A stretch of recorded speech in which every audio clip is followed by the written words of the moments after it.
Welcome back to my episode reviews of Earthrise, the second chapter in the Transformers War For Cybertron Trilogy. Today, we're taking a look at the fourth episode of the season. We pick up right where we left off from the last episode, Scorponok busting down the door. And we learn where the Ark went. Apparently, the space bridge and space station is much bigger than I thought it was, because the Ark is actually docked inside the station. We need heavier artillery! Too bad those two red cog guys died in the last episode. They might have been the artillery that they needed.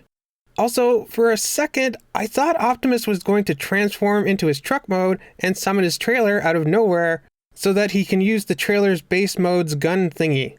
But nope, just a distraction. But fortunately for the Autobots, it's the Decepticons to the rescue. Optimus Prime is mine. I like how Soundwave ejects Ravage to help in the fight. But I was so worried throughout this episode that the little kitty bot would get killed. Fortunately, Ravage makes it through this episode okay. After Optimus triggers the explosion and Wheeljack turns the artificial gravity back on, did anyone else think that some sick dubstep was about to start when we heard this?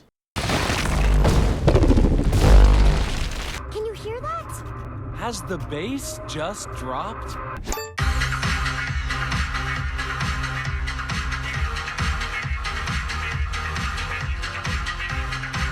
I like how cute Ravage is sniffing to see if Starscream is dead.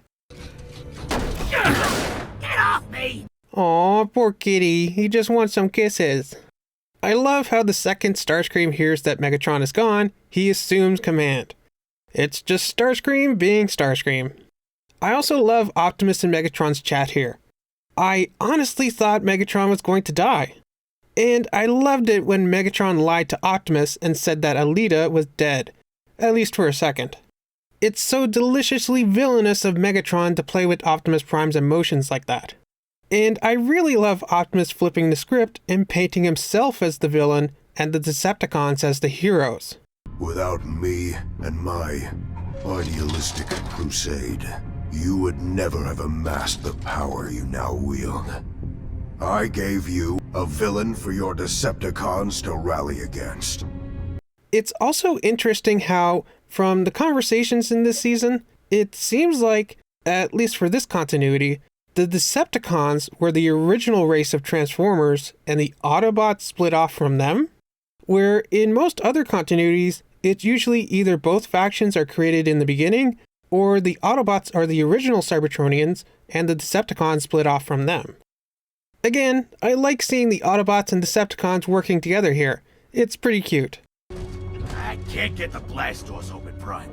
The glyphs on here are ancient and untranslatable.